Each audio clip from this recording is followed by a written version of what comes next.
le côté manuscrit. Et puis, on s'est amusé aussi.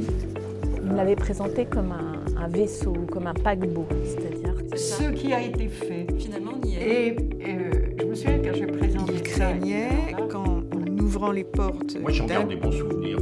On s'était fait des connexions. L'essentiel, c'était les petits conseils. Les petits conseils réunissaient... Les thématiciens, c'est leur métier de sortir des idées nouvelles. Par exemple, la Vetus Latina du reste des Alpes. Qu'est-ce que tu fais là, petit mangeant? Et le tire de là. Un grand lien avec la recherche et avec les chercheurs notamment. Cela pour voir un peu plus en archéologie chrétienne et puis finalement, je suis allé à la Bibliothèque Vaticane et j'ai été happé par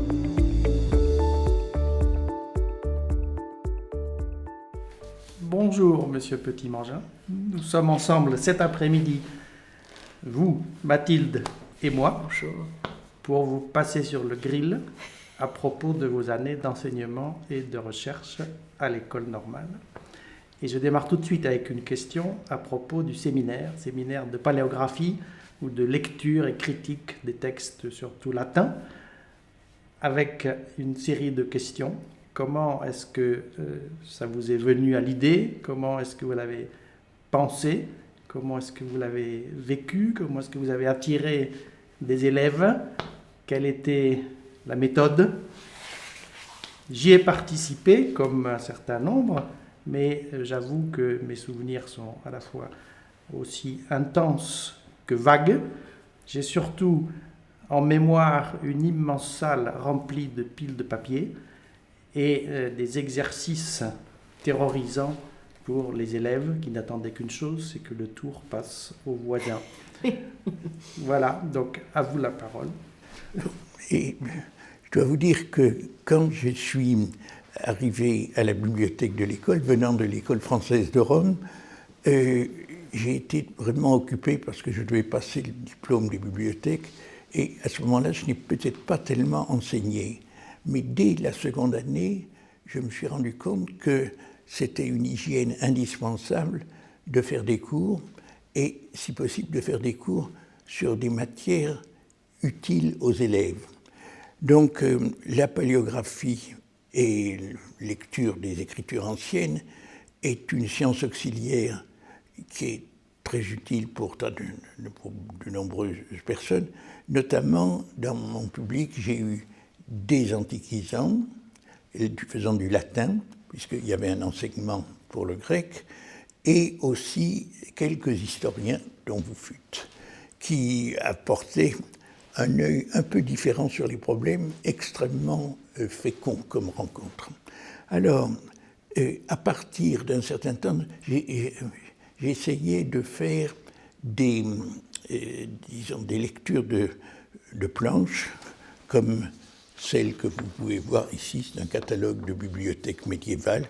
Vous voyez qu'à ce temps-là, les bibliothécaires étaient énergiques et barraient ce qui était mal fait.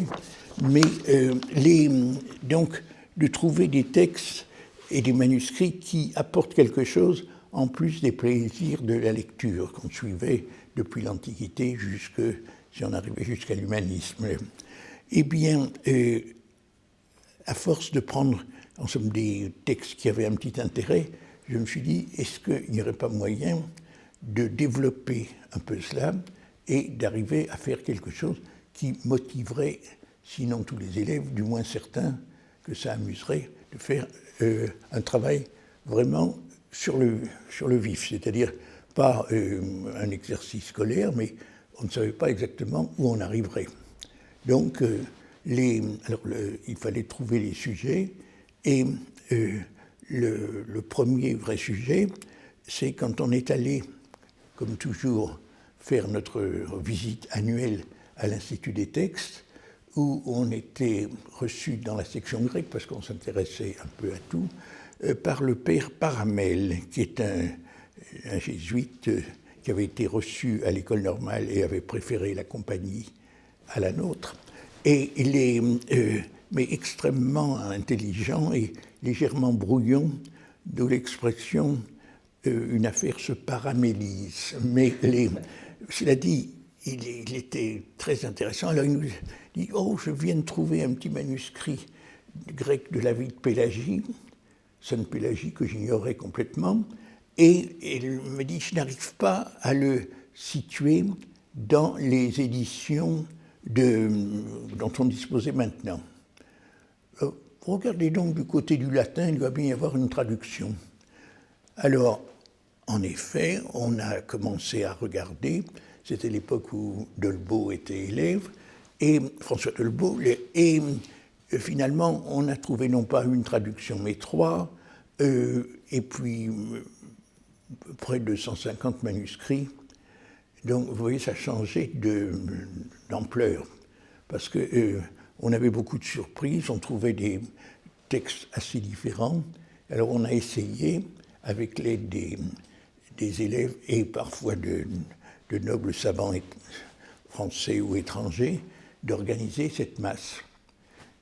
Il s'est compliqué du fait que pratiquement il était indispensable de voir non seulement le grec, mais aussi les langues orientales qui apportaient un témoignage différent, mais curieusement concordant entre le latin tout à fait à l'ouest et le géorgien tout à fait à l'est.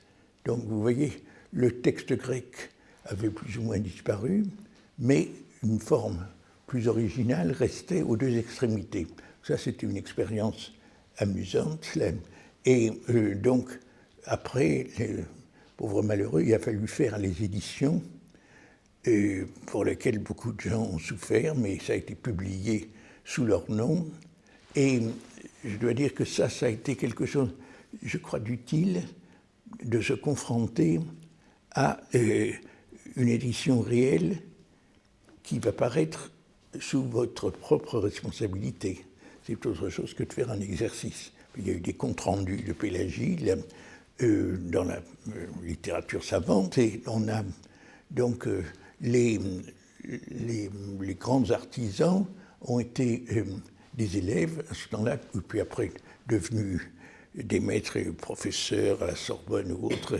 Il y a eu pour le grec Bernard Fusain, qui vient de prendre sa retraite cette année de l'Institut grec, et puis il y avait pour le latin François Dolbeau, qui était professeur aux études et ensuite membre de l'Académie des inscriptions et belles-lettres. Et puis aussi il y a eu François Guillaumont, qui a aidé pour une version latine, une traduction latine pas très répandue. Et puis aussi, on a mobilisé son père, qui était professeur de syriaque au Collège de France, qui nous a très aimablement traduit la version syriaque de Pélagie. Et ainsi de suite, on a aussi mobilisé un jésuite extraordinaire qui s'appelait Michel Van Esbroek, qui nous a avalé la traduction géorgienne et aussi de l'arménien. Enfin, il était prodigieux. Après, professeur à l'université de Munich, est mort malheureusement maintenant. Mais donc, vous voyez, c'est une sorte de pelote qui se déroulait et qui nous entraînait dans ces... Et on a eu la chance de bénéficier de l'aide de l'Institut d'études augustiniennes avec le père Folliet, qui nous a appris à faire un livre. C'est une chose qu'on n'apprend pas toujours quand on est même étudiant, on fait de bonnes versions, mais le livre, et c'est pas grave, là, c'est l'effondrement final. Alors voilà, le livre est sorti, a affronté la critique, et on a même, c'était pas très facile de publier du géorgien, mais grâce à une machine à écrire extraordinaire, on a pu le faire. Enfin, vous voyez, on s'est beaucoup amusé pour sortir ça. Et le père Folliet nous expliquait qu'on ne peut pas faire une partie de 300 pages et une autre de 6. Enfin, ça ne faisait pas un livre viable. Donc, il a été extrêmement pratique. Et on a essayé. Donc, les élèves, c'est la grande loi, sont particulièrement utiles quand ils sortent de l'école. Et là, ils étaient obligés d'aller d'abord chercher des manuscrits, etc., dans les bibliothèques, et puis aussi de se confrontés aux problèmes d'impression, etc. Donc ça, c'était utile pour les...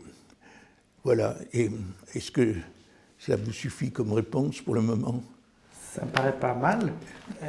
Oui, dans ce que, pour ma part, je trouvais intéressant et même passionnant dans ce séminaire, c'est qu'effectivement, on avait beau ne rien savoir, on était tout de suite mis au travail avec l'impression de servir à quelque chose.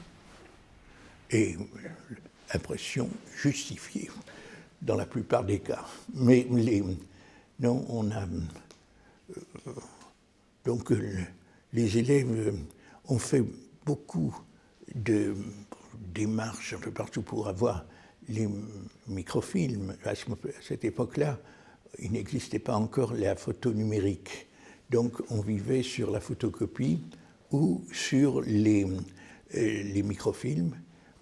L'Institut des textes était déjà extrêmement performant, mais comme on ne pouvait pas monopoliser les fonds d'une institution aussi importante, on a fait aussi pas mal de commandes individuelles pour avoir les microfilms de bibliothèque de l'Allemagne de l'Est et autres choses difficiles.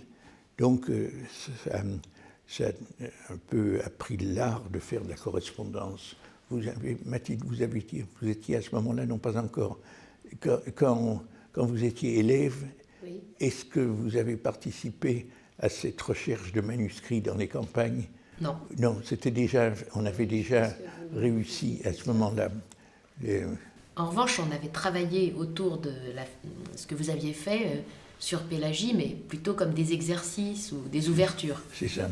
Donc Pélagie est née par hasard. Oui, c'est ça. Par hasard, c'est une expression pour un texte aussi pieux, malgré ça vous plaisait beaucoup, et ça, même si nous sommes arrivés après, on sentait très bien que cette vie vous avait beaucoup, beaucoup plu, amusé. Et oui, parce que il faut reconnaître que cette vie a supporté gaillardement 15 siècles. L'histoire de cette courtisane de l'opéra d'Antioche qui rencontre un évêque dénommé Nonius et qui est converti par la rencontre de cet homme merveilleux, et après se retire sur le mont des Oliviers, où après le narrateur arrive et rencontre un moine Pélage qui lui semble très très au courant, et finalement on découvre après que ce moine était au miracle une femme. Et donc c'était un petit roman. Bah oui, oui. Il s'est répandu dans tout l'Orient chrétien, sauf en Égypte, où là il y avait le personnage de Marie l'Égyptienne qui occupait déjà le terrain. Mais sinon, en Arménie, en Syrie, en arabe. Et après, ce qui nous a... on a vu que ça a été un best-seller dans les littératures européennes. Donc il a fallu que là on appelle au secours un spécialiste de l'ancien anglais ou d'un autre de portugais, enfin vous voyez, de choses très diverses. On a fait un deuxième tome en disant la survie dans les littératures européennes, et on a constaté que la dernière vie, à notre connaissance, était rédigée par une actrice un peu oubliée maintenant, qui s'appelle Gaby Morley. Oui. Donc, la petite fiancée des Français. Oui, voilà, j'en connais. Ah bon? Oui. Elle a écrit une petite vie, enfin, très honnête, pas sans prétention du tout scientifique, mais plutôt édifiante. Parce que, voilà. Donc, la littérature, comme disaient les anciens Grecs, utile à l'âme, psychophélès, a été un genre extrêmement répandu pendant tout le Moyen-Âge et qui continue encore, mais à l'époque moderne, il y a eu des vies de Pélagie jusqu'à Gaby Morley au 19e, etc.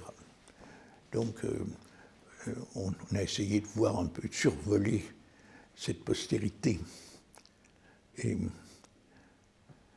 même c'est Monseigneur de Courtieu, dans ce temps-là, élève et non pas chanoine de sa sainteté, ou je ne sais pas, quelques titres impressionnants, qui nous avait fait une excellente étude sur notamment la Sainte-Pélagie dans la peinture et dans les... Et cet ensemble ces deux textes, c'est le fruit de combien d'années de séminaire? Est-ce que vous aviez des séances à côté pour le faire?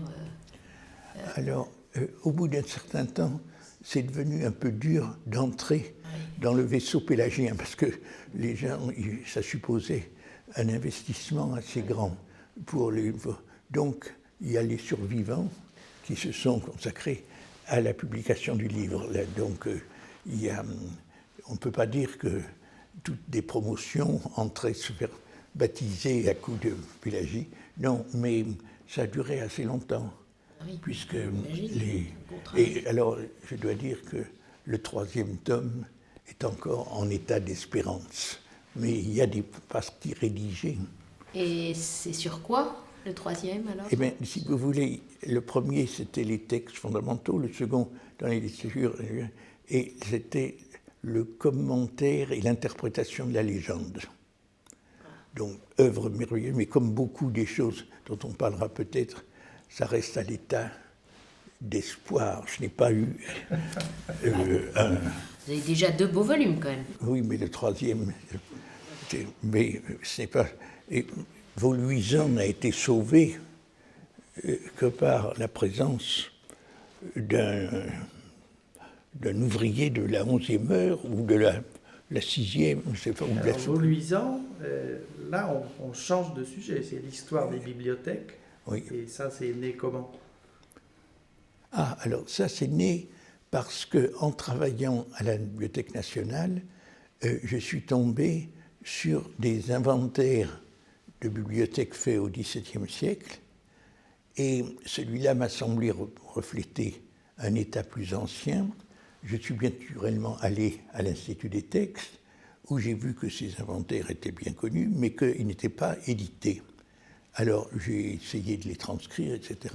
Et peu à peu, on s'est dit, je crois que c'était un bon exercice pour les étudiants. Les écritures modernes sont parfois un peu compliquées à comprendre. Et après, on s'est dit, on l'a fait, pourquoi est-ce qu'on ne le publierait pas? Et après, on a commencé à dire, mais si on a publié, il faut identifier les manuscrits. Où est-ce qu'ils sont passés? Alors, comment est-ce qu'on faisait pour identifier un manuscrit? S'il y avait un bel ex-libris, ça va. Mais si c'est juste le titre, si c'est Legenda Aurea, il y en a un peu partout là. Donc, mais ça, alors, il fallait donc un flair spécial dont on voit des représentants ici pour arriver à trouver des indices ou des codes de bibliothèque postérieure, etc.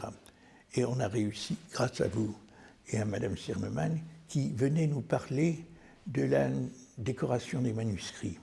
Parce que n'étant pas du tout apte à ça, je demandais à des gens compétents de venir parler. J'ai essayé de faire venir François Avril, mais il a toujours refusé de venir, et n'acceptant de parler que devant ses manuscrits à la Bibliothèque nationale.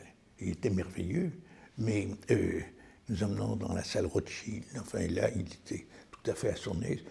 Petit public, mais donc, Madame Sirnemann, elle avait fait des documents nombreux, etc., très bien. Et alors, elle s'est beaucoup intéressée à Vauluisan, parce que le problème, c'est est-ce qu'il y avait ou non un scriptorium de Vauluisan?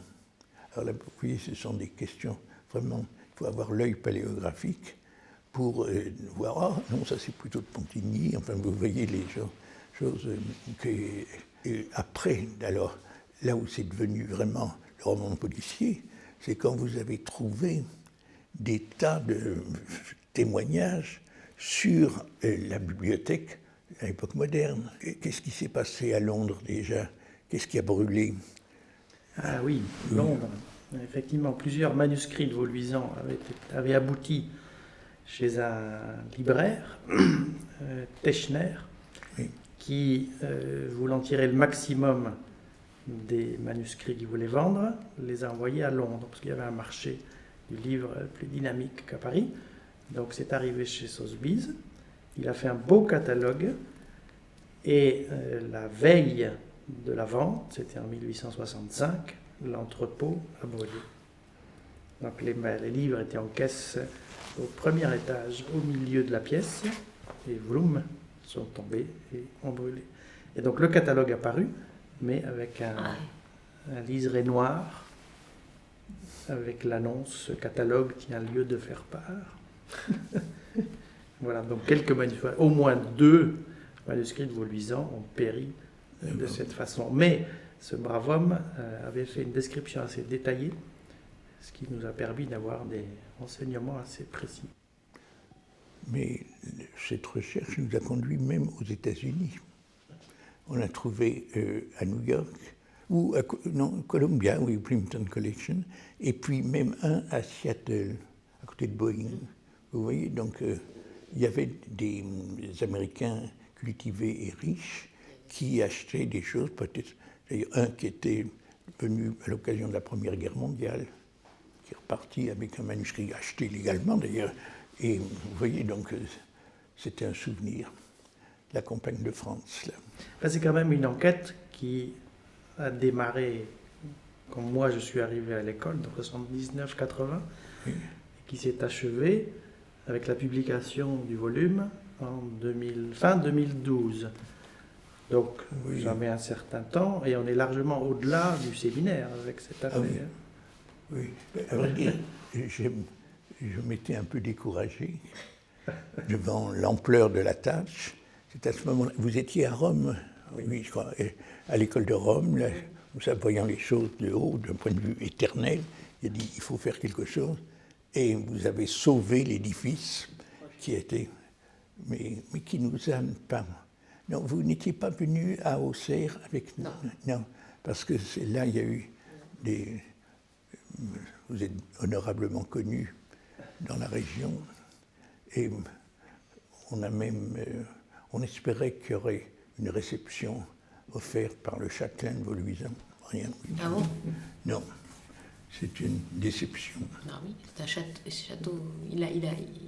C'est une personne privée qui a acheté. Oui. Ce qui reste du monastère. Alors, donc là, on est allé à Auxerre. Avant, vous avez parlé des séances avec petit public à la BN. Où est-ce que vous avez emmené les gens qui suivaient votre séminaire? Ah, alors là, où est-ce que je vous ai emmené? Alors, dans plusieurs endroits. Alors, soit c'était des sorties dans Paris, éventuellement à l'heure du séminaire. On est allé à la bibliothèque Sainte-Geneviève. Oui. On est allé à l'Arsenal, on est allé à l'IRHT, ça plusieurs fois. La base de tout. Voilà, on est allé à la Bibliothèque nationale aussi, en collaboration avec Philippe Hoffman. Vous aviez fait ça j'en suis certaine. Et puis après, il y avait les voyages. Alors, les voyages paléographico-épigraphiques, et j'ajoutais épigraphico-gastronomiques, car le choix du restaurant pour se remettre de tes efforts était quand même important. Oui, avec notre ami Bérard, qui est un homme très distingué. On est allé à Lyon, j'oubliais. À Lyon, oui, à le saucisson lyonnais. On est allé à Lyon, où on a visité le musée de l'imprimerie, je me souviens. Oui. Et là, on était logé à Saint-Irénée. On est allé à Troyes, voyage mémorable. Les collections de bibliothèques, le musée des Beaux-Arts, on a visité aussi les églises, voilà. Et puis, on est allé jusqu'à Londres. Oui, c'est vrai, Voilà, vous aviez tout bien organisé. C'était passionnant parce que vous aviez beaucoup de collègues que vous connaissiez, qui nous ont très très bien reçus je me vois dans des réserves de bibliothèque avec Monsieur Newton. Vous aviez tout très bien préparé. Un grand historien de la médecine grecque et qui avait bâti une collection de manuscrits très récente mais très importante à l'Institut Wellcome Institute. Donc j'ai l'impression que là, l'argent ne manquait pas spécialement, donc ils ont pu acheter des manuscrits tout à fait intéressants, l'histoire de la médecine, mais enfin c'est mais je vous revois ouvrant de grands yeux devant certains trésors. Ah oui, non, Vous c'était... étiez très très content. Lyon était vraiment un point de passage obligé parce qu'on peut faire une balade utile en une journée. Donc on partait assez tôt, on arrivait pour l'ouverture de la bibliothèque de la Pardieu, à côté de la gare, on montait voir les manuscrits, ils ont une collection exceptionnelle de manuscrits carolingiens, le bibliothécaire était très bien disposé, puis nous avions comme mentor Louis Holtz, qui à ce moment-là vivait à Lyon, déjà directeur de l'Institut des textes, et qui était en train de se consacrer à Florus, qui est le diacre lyonnais du IXe siècle. Et alors donc on était presque chez Florus, dans la cathédrale. Alors et ensuite, il fallait tout de même penser à marcher. Donc avec Holtz, aucun problème. Il nous veillait sur nous, etc. On mangeait rapidement. Et puis, on montait au musée gallo-romain, où là, vous y êtes allé au musée gallo-romain? Oui. C'était très intéressant, la table claudienne. Ah oui, table claudienne de Lyon, oui. François qui François nous montrait Bérard, tout. qui est épigraphiste et spécialiste justement d'épigraphie de la Gaule. Et, non, c'était passionnant. Et puis après, on retombait dans la profondeur et on arrivait à l'Institut des sources chrétiennes, où il y avait là quelques pères jésuites extraordinaires, notamment le père d'Outrelot, qui avait édité je ne sais pas combien de volumes dans la collection Sources chrétiennes, ou le père de Vrégil, qui était vraiment un puits de science sur tout ce qui concernait le Jura, les transmissions Jura, et puis d'autres aussi, et le père Paramel quand il était de nouveau là-bas. Et donc c'était très instructif, je pense pour les élèves, de voir une institution pas universitaire, mais qui travaillait de façon extrêmement efficace et qui produisait beaucoup de livres, puisque c'était, ils en sont maintenant peut-être au 600e volume depuis 1942. Ça prouve que ça a été mené de main de maître.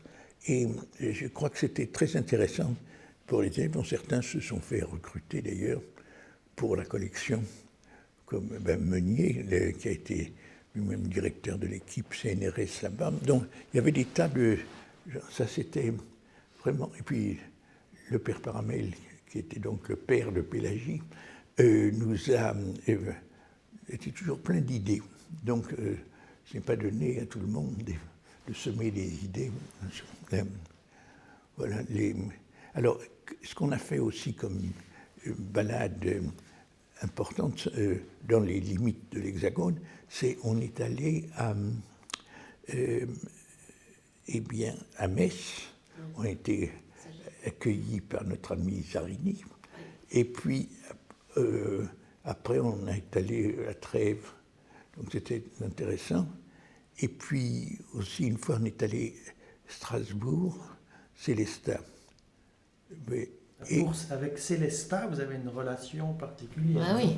Ah ben oui, parce que Célestat, c'est vrai, c'est là où j'ai trouvé un locus particulièrement, parce qu'il y a là la bibliothèque que Beatus Rhenanus, l'humaniste alsacien, a léguée à sa ville, à sa mort en 1547, et la municipalité l'a assez bien gardée, en dépit de la curiosité des Strasbourgeois et des tas de gens. Donc il y a là-bas une petite collection de livres qui a été inscrite d'ailleurs, je m'en suis réjoui, au patrimoine mondial de l'UNESCO. L'ensemble de la bibliothèque humaniste, comme ils disent, qui a la bibliothèque de l'érudit Beatus Rhenanus et la bibliothèque de la paroisse de Célestat. Donc ça fait deux fonds assez différents. Et comme Beatus Rhenanus avait reçu notamment beaucoup de choses qui provenaient de Aldo Manuzio, donc ça avait un contact direct avec l'humanisme italien.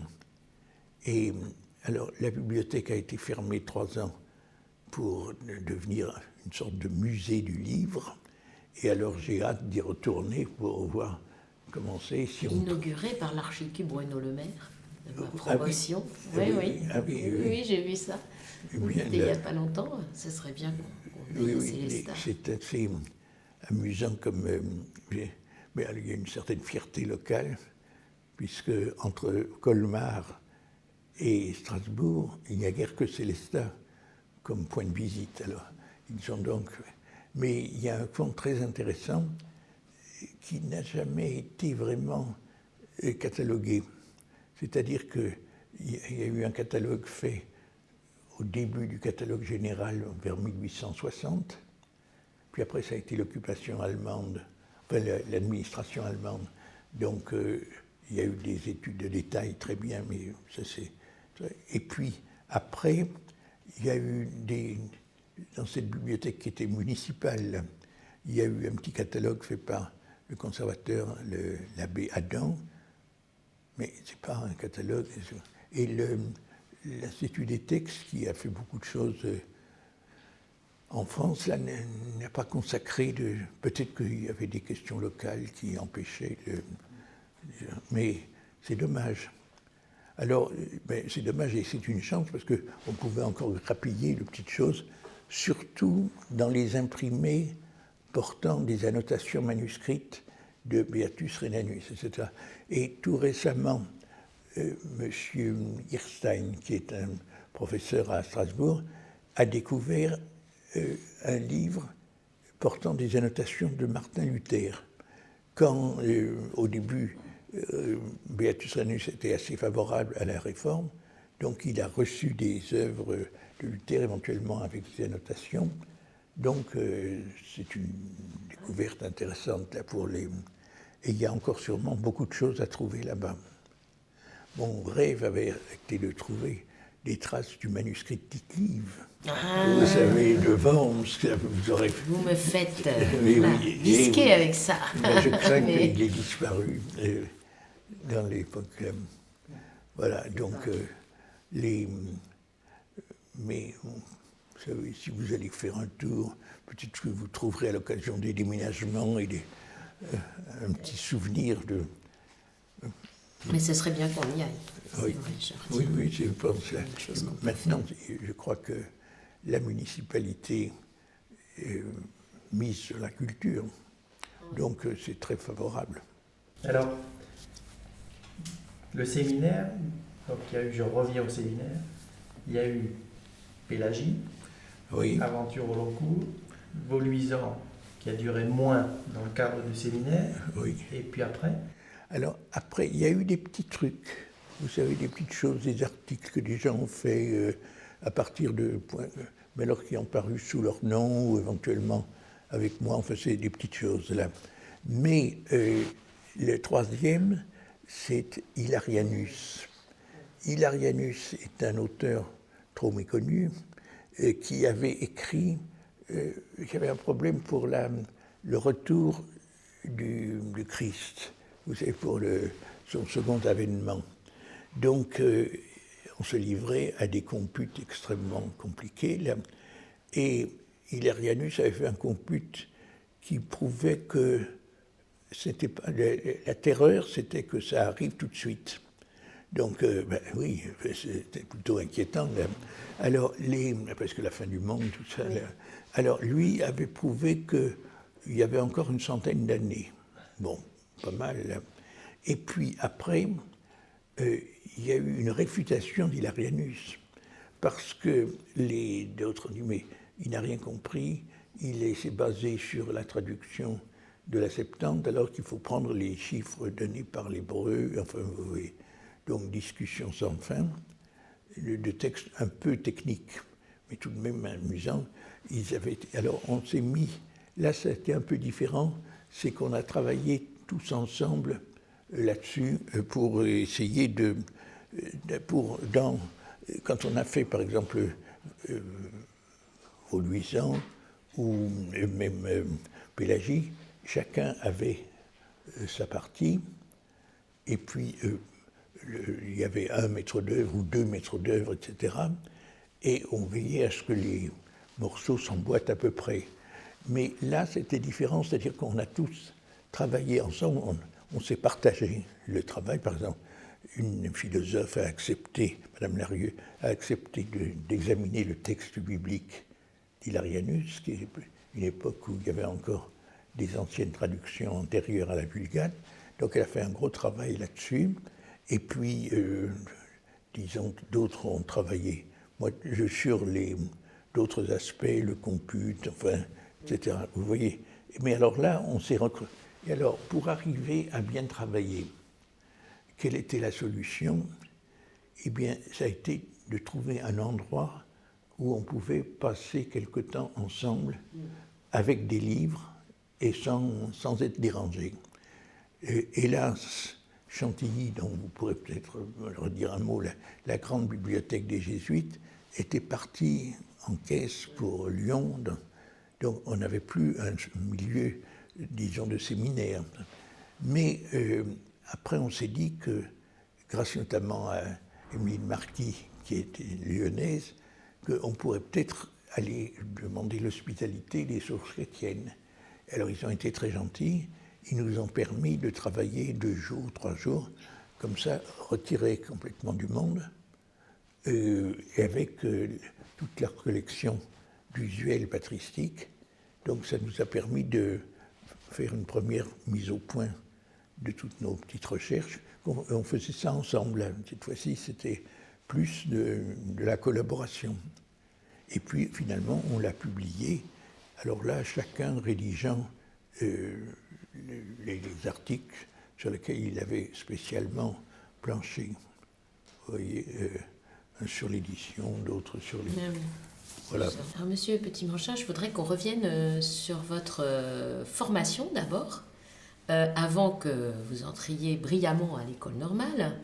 Donc vous gardez, je crois, un souvenir très vif de de l'enseignement que vous avez reçu tout petit, auprès d'abord de votre maman, trop tôt disparue, et qui surveillait vos devoirs alors que vous n'aviez pas l'air finalement si studieux que ça. Mais oui, c'est ce que vous dites. Paraît-il.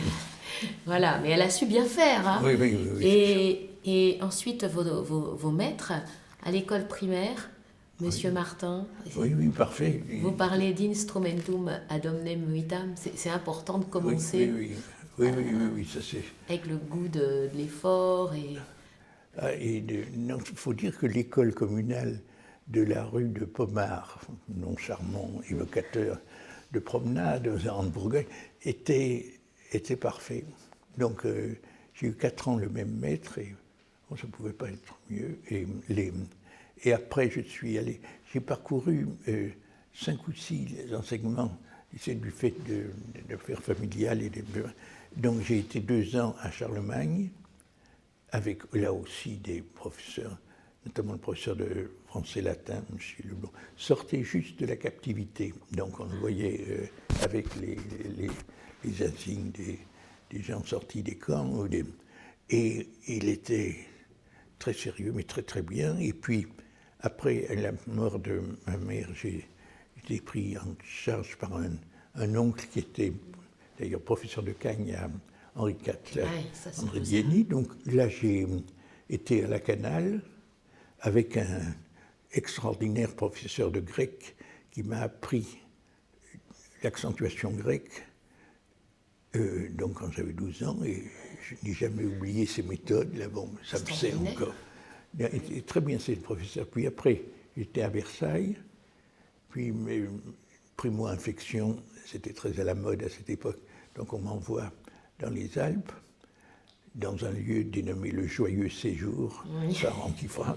Mais non, c'était très gentil, j'ai bénéficié de l'enseignement par correspondance. Ah oui, il n'y avait pas de cours sur place, c'était pas du tout assuré. Non. J'étais le seul, c'était pas du tout des jeunes gens intellectuels, c'était plutôt, mais après tout, pourquoi pas, c'était très, très sympathique. Et puis, après, il y avait un philosophe mais très bien. Mais après, je suis arrivé de nouveau à Versailles. Et puis, après, j'ai été à Condorcet, comme vous, je crois, Oui. en Hippocagne. Alors là, j'avais des professeurs extraordinaires, dont notamment Daniel Gallois, qui était une grande personnalité de la Résistance et qui était terriblement très ferme, mais excellent, et d'autres aussi très bien. Et puis après, je suis passé à Louis le Grand, parce que Condorcet n'intégrant personne, on pouvait naturellement être le reçu de Condorcet, mais je suis allé à Louis le Grand. Alors, expérience traumatisante, je me suis dit, il faut être interne. Et je n'étais pas du tout fait pour cette expérience-là, parce que c'est l'époque où les salles d'internat, c'était 50 lits. Des box, là, oui. Même pas de box. Même pas des box. C'était des 50 lits, et puis une box pour le surveillant. Au bout de 3 mois, je suis retourné à Versailles, j'ai fait les trajets. C'est là que vous appreniez votre latin, votre grec. C'était le latin à l'aller, le grec au retour, petit latin, petit grec, pourquoi pas. Et puis, les trains fonctionnaient très bien à cette époque. Et puis après, bon, j'ai été reçu à l'école, bon, ça c'est autre affaire. Premier. Oui, mais enfin, ça c'était un hasard. Vous qui avez un fils qui est passé par là, il faut voir ce qui en sort, ma chère. Là. Et puis après, alors l'école, licence, j'ai plutôt bien bon résultat, enfin pas rien de scandaleux. Et puis après, je viens, le mémoire, je voulais travailler sur du latin chrétien, il n'y avait pas de latiniste. Dès le début quand même, vous aviez ça en tête à votre entrée à l'école. J'avais été très frappé par des versions qu'on m'avait données de Tertullien. Ah oui. Alors je me suis dit, c'est un auteur vraiment original, avec un latin très, très vif, est-ce que ça pourrait... Donc j'ai fait un mémoire avec M. Maroux, Henri-René Maroux, qui acceptait de chaperonner un peu les gens travaillant sur le latin d'époque chrétienne. Puis j'ai passé la grecque, sans enthousiasme spécial, mais j'ai sauvé les meubles. Oui. J'étais second, c'était le début de la chute. Et puis après, je me suis dit, je vais faire un travail avec M. Courcelles, Pierre Courcelles, qui était alors pas du tout le style, disons, entraînant, etc. Il dit, mon cher ami, comme je suis content de vous voir, revenez dans 10 ans quand vous aurez terminé votre thèse. Enfin, non, il voyait les choses avec... mais très, très ouvert pour... il n'était pas du tout concentré sur le 1er siècle avant ou le 1er siècle après. Il se promenait jusqu'à la Renaissance. Mais il avait fait, ce qui est rare, à la fois l'école normale et l'école des Chartes. Donc, il était extraordinaire, à ce point de vue-là, et il acceptait tout, à condition que ce soit sérieux. Donc, j'ai commencé une thèse de 3e cycle que j'aurais dû achever en Suède. Sur quoi? Sur le traité de l'idolâtrie de Tertullien. C'est un des nombreux opéras interrupta que je crois que j'ai trouvé quelqu'un, mais je ne dirai pas son nom, qui m'aidera à sortir de l'ornière ce travail sur lequel j'avais tout de même beaucoup travaillé. Oui, vous avez tous les dossiers. Oui. Bon. Et pourquoi est-ce que vous ne l'avez pas? Est-ce que ça, c'est... Vous savez, c'est peut-être paresse, un peu de paresse. Le directeur était peut-être trop impressionnant, ou vous a trop laissé? Non, pas du tout. Je sais pas, enfin... Mais il faut dire, je suis allé en Suède, où alors là, ça fait pas mal de progrès, parce que l'étude du latin fait par les Scandinaves dans leurs hivers glacés était assez différente de ce qu'on faisait en France. C'est-à-dire qu'ils s'occupaient beaucoup de l'histoire des mots, on ne pouvait pas vivre une minute sans consulter le Thesaurus Linguae Latinae, alors qu'en France, celui de la Sorbonne était enfermé dans le bureau de M. Dury. Il fallait une demande spéciale pour le pouvoir avoir le... Bon, vous voyez. Et puis après, alors, je suis donc sorti des 50 hors de l'école. 1 an en Suède, 1 an en Algérie, 1 an en Allemagne, de Serbie, et 2 ans à Rome. Moyennant quoi, j'avais un esprit renouvelé quand je suis arrivé à l'école. Et alors, pardon, j'ai dû le dire, mais le poste de bibliothécaire était vide. Tous les gens qui auraient pu être intéressés, comme Fayolle ou d'autres, 10 ans, c'est ce que demandait le directeur Facelière, et passer un diplôme de bibliothèque, c'est vraiment du temps perdu. Ben, moi, je me suis laissé prendre, et vous voyez, je suis resté 37 ans là. Mais au départ, vous envisagiez plutôt quand même d'enseigner Ah oui, tout à fait. Là, seulement. Oui, et au départ, je pensais, j'avais même un poste de, comment on disait, c'est pas maître assistant, qui m'était réservé à la Sorbonne. À ce moment-là, ça se faisait un peu sur la tête des gens. Là. Et puis alors j'ai abandonné et j'ai pris l'école et j'y suis resté après un essai de partir. J'ai été lamentablement battu, donc je me suis dit c'est ainsi, restons. Vous avez parlé de ce que vous avez fait à l'école. Vous n'avez pas parlé des caïmans qui vous encadraient ici en langues anciennes. Alors, je sais qu'il y en a que vous avez beaucoup apprécié. Ah oui, oui, tout à fait. Est-ce que c'était important, l'enseignement qui était reçu ici? C'est assez différent de alors, maintenant, ils étaient moins nombreux. Disons, d'abord il y avait beaucoup moins d'élèves, et puis il y avait 1 ou 2 professeurs, suivant la grande tradition de l'école avant, il y avait des professeurs de la Sorbonne qui, un peu comme en physique où il y a Kastler était professeur de la Sorbonne à l'école, ben, il y avait des gens qui venaient, c'était Grimal et Urgon, donc des gens éminents comme tout, là. Et donc on suivait le cours qu'ils faisaient. Mais ici alors, ils faisaient les cours ici à l'école, au début. Et puis après, si vous voulez, les caïmans commençaient à se manifester, et très très bien, à la grecque. C'est ça.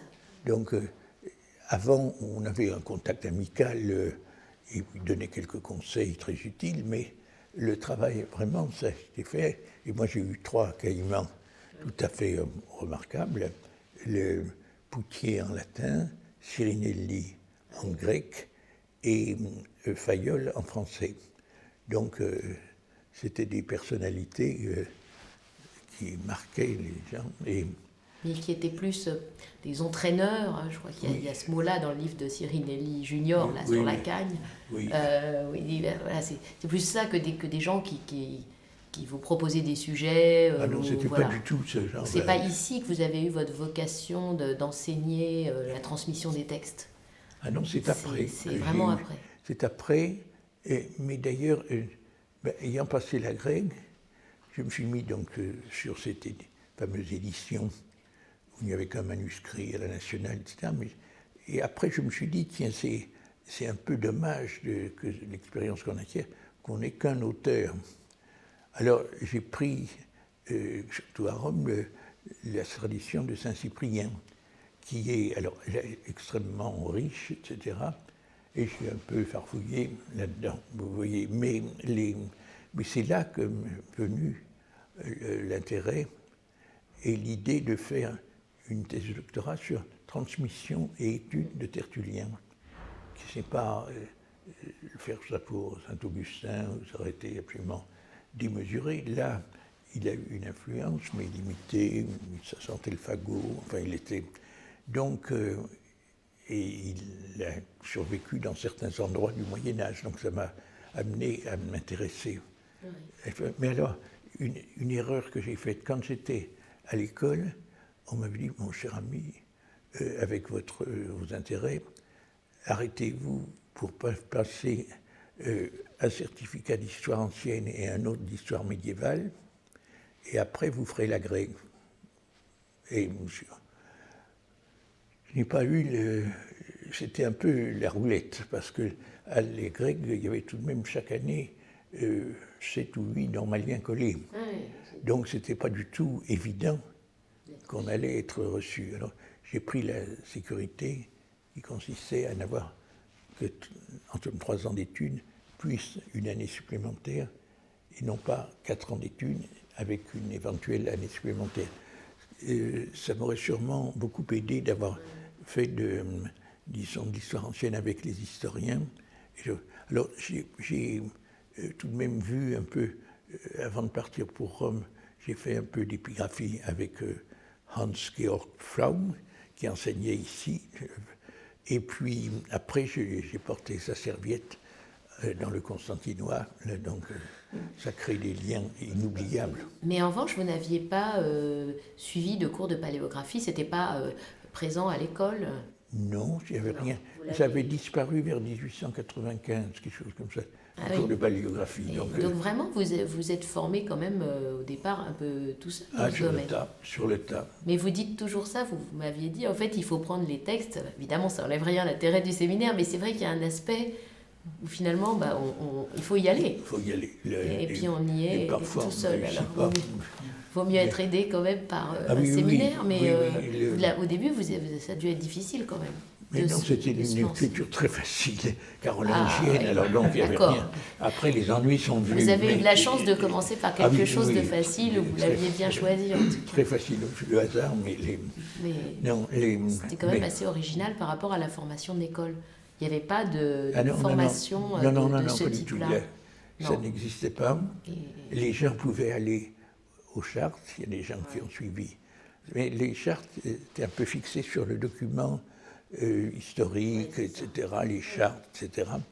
Et puis pas tellement, à cette époque, la transmission des classiques. Et puis, non, sinon, il fallait... On voit bien, à travers les Budets, qu'il y avait quand même un déficit de formation. Ce sont souvent des professeurs de classes préparatoires qui font ça. Et même les professeurs d'université, au début, n'avaient pas du tout la formation. Je crois que maintenant, ça a heureusement changé. Et ça avait changé beaucoup plus vite en grec. Parce qu'avec Dain et son école, et Jean Hérigoin, qui était son élève favori, et d'autres, c'était rentré dans l'esprit des hellénistes qu'il fallait absolument investir dans l'étude des manuscrits et de la tradition. C'est venu plus tard pour le latin. Et alors, je reviens. Donc, vous arrivez de Rome. Oui. Il y a un poste de bibliothécaire qui se présente. Vous faites ce qu'il faut pour l'avoir. Oui. Et vous arrivez bibliothécaire. Oui. Et puis après, vous avez une carrière, je dirais, un peu tous azimuts, puisque la thèse, évidemment, elle tombe dans les oubliettes à cause de la bibliothèque, j'imagine. Mais il y a très vite une activité d'enseignement, tout de même une activité de recherche personnelle qui dure, des voyages. Comment est-ce que vous combinez tout ça? Comment est-ce une semaine type, disons, du bibliothécaire de l'école normale sous l'ère Petit-Mangin, c'est comment?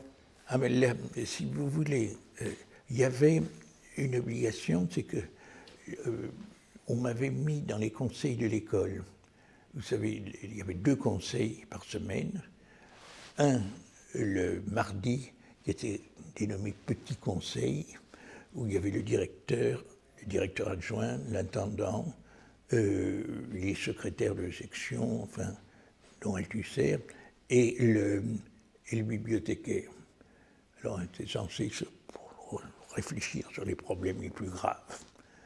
Et puis, il y avait le jeudi le conseil large, où participaient les directeurs de laboratoire, mais en fait, c'était presque toujours les sous-directeurs de laboratoire qui venaient. Donc ça, c'était assez amusant, parce qu'on avait une vision globale des problèmes de l'école. Vous voyez, on savait qu'il y avait une grève qui se préparait dans le personnel de physique, alors qu'est-ce que ça va donner, enfin, etc. Ou bien les gens se plaignaient peut-être d'un enseignement un peu faible dans tel ou tel secteur. Enfin, donc c'était ou bien il fallait trouver des crédits, enfin, vous voyez, pour les... Donc ça, c'était très intéressant, de sorte que j'étais vraiment, à ce moment-là, même tout le temps, j'ai été très au courant des problèmes de l'école, en général, sur les concours, les sujets sans fin, etc. Et le choix des... Non, pas le choix des directeurs, ça c'était en dehors, bien sûr, mais le choix des caïmans, on pouvait à l'occasion dire son mot, sans... C'était pas le directeur qui se fournait seul le truc. Il n'y avait pas encore de département à ce moment-là. Donc c'était un peu l'assemblée athénienne, vous savez, quand il y avait des réductions, des réunions du personnel enseignant, notamment notre ami Potra, le philosophe, était absolument terrible, et tellement terrible que Poitou a décidé de supprimer ces réunions, parce que ça devenait des discussions très très intellectuelles, compliquées. Ça m'étonne pas. Potra était redoutable. Bon, voilà, on a perdu. Mais vous passiez quand même l'essentiel de votre temps dans votre bureau de bibliothécaire. Ah oui. À faire, à quoi? À organiser les collections, à faire des acquisitions. À signer des factures. Ouais. Ben, il y avait beaucoup de factures, à signer les commandes, vérifier les commandes. Non, alors si vous voulez voir la semaine, il y avait donc ces deux obligations. Il fallait être là. Je rédigeais d'ailleurs un compte-rendu de chaque séance qui tenait sur une page. Et c'est un document qui doit exister encore. J'espère. Oui, non, mais toutes les affaires scandaleuses étant naturellement éliminées de ce compte-rendu. Bon, il y en avait très peu. Mais donc, ma semaine, ces deux conseils, j'ai pris l'habitude de faire d'abord le mercredi, puis le mardi. Oui, le mardi, c'était pour que les gens qui étaient en lycée puissent venir. Et puis, voilà, alors, donc, mardi, mercredi, non, jeudi, une réunion. Et puis, j'avais pris, quand l'école était à peu près tranquille, c'est-à-dire surtout à l'époque de Bousquet, où finalement on vivait tranquillement, sans avoir trop de soucis qui pesaient sur le directeur. Il faisait régner la concorde, il ne se passait rien. Et puis s'il se passait quelque chose, il allait voir son ami de promotion, Pompidou. Donc, bon, enfin, c'était vraiment... On vivait dans un rêve sans se rendre compte que le monde changeait. Puis on s'en est rendu compte quand Mme Saunier-Seïté a été nommée par Giscard ministre des universités. Là, les vieux monsieur de l'école n'étaient pas forcément les plus prisés. Mais alors, j'avais pris le parti de travailler à Chantilly chez les Jésuites le vendredi après-midi. Non, le vendredi toute la journée. Alors, au début, j'étais courageux, je partais le jeudi en fin de journée. J'arrivais là-bas, j'espérais à temps pour manger la pitance offerte aux gens, et puis après une journée de travail tout à fait l'esprit libre, et je repartais le vendredi soir pour revenir à l'école, et je travaillais tous les samedis. Ça, c'est notamment les samedis après-midi, avec Boulez, on regardait nos dépouillements bibliographiques, qui était un gros travail. Je ne sais pas comment ils font maintenant, mais donc, alors ça, les dépouillements bibliographiques, vous pouvez voir la bibliographie de la France, le Times Literary Supplement, London Review of Books, Deutsche Bibliographie, Indische des Libri del Mese, et puis encore d'autres petites choses qu'on voyait peu à peu. Et alors, on discutait avec M. Boulez sur à la fin, on se spécialisait un peu, mais chacun pouvait dire ce qu'il pensait. Et puis, et parfois, on demandait si un livre semblait important, mais vraiment cher. On avait la chance de pouvoir demander aux Caïmans aux lecteurs de la bibliothèque, est-ce que ça vaut le coup de dépenser $400? Vous voyez, ça c'était un système habituel. Donc, mais ça prenait pas mal de temps. Tout le samedi. Oui. À vrai dire, c'était surtout M. Boulet qui devait passer tous ses dimanches à lire le supplément littéraire du Times. Ben, j'admire. J'en ai lu aussi, mais je lisais aussi un peu des revues plus spécialisées. Donc on arrivait. Puis avec les caïmans ou assimilés, on arrivait à peu près à surveiller un peu les disciplines qui étaient à la mode à l'école. Et j'ai fait acheter pas mal de livres concernant la vie intellectuelle au Moyen-Âge, etc. Le problème, c'est, je croyais, il faut raisonner à l'échelle de Paris. C'est-à-dire, si une collection archi spécialisée est à l'Institut des textes, est-ce que c'est utile de l'avoir à l'école normale? Sauf qu'on pouvait, étant sûr de la trouver à Muliena, ben pourquoi donc ça supposait qu'on s'entende un peu avec du temps de Mademoiselle Grandmotet, par exemple, on se téléphonait, et puis j'ai essayé de le faire aussi un peu avec les chartes, notamment avec, comment s'appelle-t-elle, celle qui était la fille d'un de mes camarades de promotion. Vous voyez, ça occupait tout de même un peu. Il vous restait peu de temps libre. Mais, et est-ce que vous aviez le temps de préparer votre séminaire? Alors ça, c'est une bonne question. Je mets les pieds dans le plat parce que ça dépend. C'est le quotidien du prof, ça. Oui, ça dépend. Certains séminaires étaient mieux préparés que d'autres, là, il faut que je l'avoue. Bon, on peut toujours prendre un manuscrit, puis on les met au travail, et puis voilà, mais enfin, il faut quand même avoir... Non, peut-être parfois ça... Non, vous l'avez jamais fait, ça, mais en cas désespéré... Oui, non. Enfin, je tâchais tout de même d'avoir une certaine avance sur les élèves. Non, je ne suggère pas que c'était pas bien préparé, mais comment est-ce que vous trouviez le temps? Parce que quand on est comme ça, qu'on s'arrête, le temps est fragmenté, oui, c'est contraire à la préparation de ce genre de choses. J'étais célibataire pendant longtemps, donc si vous voulez, ça laisse les soirées. Je n'avais pas de problème. Pas d'enfants ou des choses qui peuvent prendre du temps là. Mais l'école, je logeais à l'école. Bon, alors dans ce sens-là, il y avait pas mal de personnes logées à l'école. C'est entièrement changé maintenant. Il y a peut-être encore la directrice des services généraux, mais enfin c'est à peu près tout. Le directeur, je crois, ne loge pas. Il y a très peu de gens aujourd'hui. Oui, ça a beaucoup changé. Et moi, j'étais là-dedans. Martin, mon prédécesseur, m'avait dit, tu verras, le soir, on ne rentre pas chez soi, on rentre à l'école. Et c'est tout à fait vrai. On vit un peu dans... Et sûr que si j'avais habité, comme maintenant à Versailles, je n'aurais sans doute pas travaillé de la même façon. Ouais, étant là dans le bain. Bon, c'est comme ça. Là, puis on était plus jeunes. Et avec tout ça, vous avez quand même parcouru l'Europe régulièrement. Alors, écoutez, j'ai eu 2 absences un peu longues.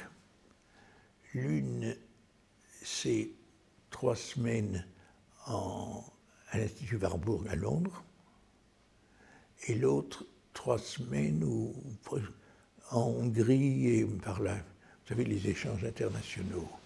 Sinon, les autres échanges, les balades, je les ai faites pendant mes vacances, vous voyez. Donc, j'allais surtout l'été, enfin, vous voyez, regarder. L'école avait de grandes vacances. Et c'était peut-être pas si mal que ça, puisque les gens pouvaient travailler en septembre, enfin, vous voyez. Oui. Bon, mais ça a changé. Alors, donc, revenu à Paris de mes promenades, je recommençais tout de suite à travailler là, mais Et j'ai eu aussi le plaisir, ça c'est, de veiller sur l'école, puisque à cette époque, tout d'un coup, toute l'école partait en vacances, et il restait un fonctionnaire logé. Donc j'ai veillé sur l'école, en général, dans la deuxième quinzaine d'août. Oula. Ben oui, il ne se passait rien. Non, vous aviez peut-être un peu de temps à vous, là. Oui, enfin, il fallait rester accessible, ne pas courir partout. Et c'était vraiment l'école, comme ça, petite structure. Alors, le problème, c'était les démissions des élèves qui choisissaient ou non Polytechnique. Il fallait surveiller ça, vérifier que rien ne venait de trop grave du ministère. Oui, voilà le genre de choses. Éventuellement, ça m'est arrivé de poursuivre, alors ça c'est sous sceau du secret, poursuivre un élève scientifique qui logeait à l'école au mois d'août, alors que c'était tout à fait interdit. Et cet élève est devenu un homme extrêmement important. Donc je ne peux pas révéler. Il restait là-bas. Mais vous aviez toujours... Enfin, moi, quand je suis entrée, hein, donc c'est pour ça que j'ai apporté la photographie, là, je ne sais pas si je la montre comme ça. Oui, oui. C'est vrai que ça, c'est le jour de la rentrée. Je me Oui. souviens très bien, on nous a tous pris en Oui, photo. oui. C'est vous qui représentez Mais c'était une le fois corps unique. enseignant. Ah bon, c'est Oui, là. Ah, mais j'ai eu c'est- beaucoup de chance, alors. Ah oui, oui, oui. Donc, Ah. normalement, c'est le directeur ou le directeur adjoint. Et puis, je ne sais pas ce qui s'est passé cette fois-là. Bah, écoutez, c'est moi vous. Oui. Et je trouve ça vraiment bien que ce soit vous. Ça veut dire que quand même vous étiez d'emblée, quoique bibliothécaire, dans les hautes sphères de la direction des bibliothèques, vous aviez envie de nous voir, vous aviez Ah bah, envie bien sûr, de nous rencontrer. Mais Et naturellement, ça, c'était c'était précieux parce que c'était assez surprenant pour nous. Oh, bah, On ne pensait pas du tout que le bibliothécaire Oh, ben, allait... si, Bah, c'est c'était vrai. d'ailleurs l'intérêt. Non, parce qu'il faut C'est- dire ce qui est, l'intérêt de rester à l'école. C'est vous, ma chère. C'est les vous, ma élèves. chère. Non, mais c'est Non, c'est toujours enrichissant, c'est sûr. Non, On est non, toujours les content. élèves sont... Et puis, les élèves sont parfois extrêmement piquants, donc ça empêche de s'endormir. Et parlez-nous un peu de la manière dont vous accueilliez les conscrits dans la bibliothèque. Parce que Alors- pour moi, c'est un souvenir marquant. Eh bien, écoutez... Le grand jeu de piste. Écoutez, ça, il faut dire que je crois qu'ils ne le font plus maintenant de la même façon, mais beaucoup de gens ont dit, c'est le seul souvenir que j'ai, notamment des scientifiques, parce que je faisais le même cirque pour les scientifiques, et donc ils m'ont dit, mais c'était vraiment intéressant d'entrer dans un monde qui n'était pas du tout celui des taupes ou des cagnes, et de voir toute la littérature comme ça rassemblée depuis les débuts. Alors j'essayais de me promener et de leur montrer un peu ce qu'on trouvait, comment on se perdait dans la bibliothèque, etc. Alors ça a plu, mais d'ailleurs il y a un ou deux archicubes, Comte Sponville a écrit dans le choc que ça lui avait fait de voir toutes les œuvres de Kant, Hegel, etc., comme ça, à la longue. Donc ça c'est... Et puis, une bibliothèque en libre accès, pratiquement tout, c'était une expérience en France. C'est très, paraît-il, très banal aux États-Unis, mais en France, pas fréquent.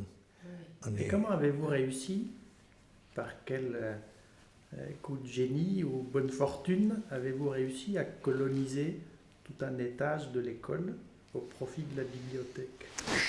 Mon cher, là, il ne faut pas révéler tout ça. Mais c'est le fait d'abord que j'ai été à tous les conseils, très gentil, ne posant pas de questions ennuyeuses, me rappelant de pas mal de choses. Alors, la bibliothèque était donc présente et la direction, voyant qu'elle ne me posait pas de problème et qu'elle était plutôt efficace, que la bibliothèque, en somme, était donc assez bien disposée. Si la bibliothèque avait créé des problèmes sans arrêt pour des questions de voisinage, de mitoyenneté, etc., je pense que ça n'aurait pas été le même accueil. Tandis que là, on était... Alors, j'ai en effet réussi à prendre pas mal, mais avec douceur. Par exemple, pour Pélagie, on a eu une pièce qu'on partageait au début avec Père, qui est l'archéologue, là, et à côté des bureaux de la bibliothèque, qu'on a pris aux enseignants. Puis après, on a réussi à prendre la salle d'histoire et la bibliothèque Jean Ibanez, là, qui est après partie de l'autre côté. Donc, dès qu'un espace se libérait, on essayait de le prendre là pour les... Et de fait, puis alors on a réussi à une idée du plan État-région avait été de transformer cette bibliothèque en une bibliothèque verticale. Vous voyez, à la place du nouveau bâtiment Drateau, de construire un immeuble gigantesque à plusieurs étages. Alors, moi, ça me semblait affreux. Et donc, on a réussi à ramener ça plutôt à l'horizontale, vous voyez. Mais ça a été compliqué. L'architecte, qui était un homme ingénieux, avait pensé nous installer des rayonnages suspendus au plafond. Pourquoi pas, là, ça permet de faire passer les petites autos, enfin des tas de choses pratiques. Là. Eh bien, là, je me suis renseigné, je me suis même concerté avec des gens de British Library, là, vous dites, qu'est-ce que vous en pensez? Oh, mais il y a toujours des gens qui veulent réinventer la roue, donc ne vous en faites pas trop. Voilà, donc, mais, bon, donc, si vous voulez, ce temps consacré au bâtiment n'a pas été, si vous voulez, inutile. Parce que finalement, je finissais par connaître un peu quelque chose au type de construction. Et les élèves donc, qui venaient suivre le séminaire, donc est-ce qu'il s'agissait plutôt d'élèves en scolarité, de jeunes conscrits, parce que c'est vrai que ce ne sont pas du tout des choses qu'on fait en Cagne, qui se découvraient par votre charisme une passion pour les manuscrits. Est-ce que c'était un peu mélangé? Et puis le rôle des Sévriennes, puisque je ne sais pas si c'est un tel enseignement était assuré à Sèvres. Voilà, le public. Alors, si vous voulez, j'avais compris que le seul moment où les élèves sont encore un peu sensibles au monde extérieur ou à l'administration et tout, c'est le jour de leur arrivée à l'école. Bon, alors, heureusement, dans la présentation de hautes autorités, par exemple le directeur Bousquet-Vaud disait « Faites de la paléographie, il vous en restera toujours quelque chose ». Enfin, ce genre, vous savez, faites de la gymnastique. Alors, donc, ça frappait un peu les élèves. Donc, pas mal sont venus pour voir. Un certain nombre ont vite compris que ce n'était pas leur vocation profonde. Mais certains sont restés s'amuser. Il n'y avait naturellement aucun diplôme sortant de ça. On était libre d'entrer comme de sortir. Il n'y avait pas de notes à faire, de fiches de présence, etc. Je pouvais noter un peu certaines choses, mais c'était pour moi. Non, c'était entièrement libre. Et puis, de façon curieuse, il y a eu toujours du public. S'il n'y avait pas eu de public, ben, j'avais de quoi m'occuper à la bibliothèque. Alors, donc, les élèves sont venus. Alors, parmi si vous voulez, c'est comme dans la parabole, on jette la semence, il y a un tiers. Alors, beaucoup, se sont... on dit, ben, vraiment, c'est pas ma tasse de thé, ou je vais le boire au Chartres, parce que là, c'est sérieux. Enfin, vous voyez. Donc, ben, pourquoi pas, là. Et puis, un certain nombre ont suivi l'année, et après, certains ont continué, soit comme catéchisme de persévérance, soit parce que ça les amusait. Et puis après, on a commencé, voyant qu'il y avait des gens qui étaient mordus ou qui attachés de trouver des sujets qui leur permettent, vous voyez. Donc, et alors, j'ai eu des gens qui revenaient, même quand ils étaient sortis de l'école, parce que ça leur rappelait leur jeunesse, ou ils continuaient. Et puis, je les ai beaucoup utilisés pour faire aussi des conférences. Parce que si vous voulez, c'est bien d'avoir la conférence d'un illustre professeur à la Sorbonne, c'est parfois plus intéressant d'avoir la conférence de quelqu'un qui est en train de faire sa thèse et qui se débrouille comment avec les manuscrits. Donc ça, par exemple, Delbault faisait des conférences magistrales pour expliquer comment il résolvait ou s'attaquait à des problèmes qui pouvaient être rencontrés par d'autres. Donc ça, c'était très, très utile, je crois. Donc vous voyez, ça faisait un mouvement un peu comme ça. Et les Sévriennes, alors? Ah, les Sévriennes. Alors, au début, vous savez, c'était un monde très différent. On avait les mesdames de Sèvres avaient leur enseignement avec un corps enseignant qui était titulaire à la différence des garçons. Et il y avait des gens très compétents, mais pour le grec, Simone Follet, la directrice, qui était donc la classique de ma promotion, enfin, eh bien, était très bonne, mais il n'y avait pas d'enseignement, je crois, pour les manuscrits latins. Donc, parfois, elle m'a conseillé à certains de ses élèves de venir à l'école. Comme ça, j'ai eu, pas très longtemps, mais enfin, ils ont vu un peu, Véronique Boudon, qui maintenant enseigne la paléographie à l'école. Il y avait aussi Valérie Fromentin, Marie-Claire Noël, avec qui j'ai travaillé pour remettre à jour la collection papyrologique de l'école. Mais c'était déjà, c'était pas à la base, les gens venaient voir ce qui se passe. C'était des gens déjà avancés en grec qui venaient un peu s'ouvrir sur le domaine latin. Et très souvent très très doués et très fortes.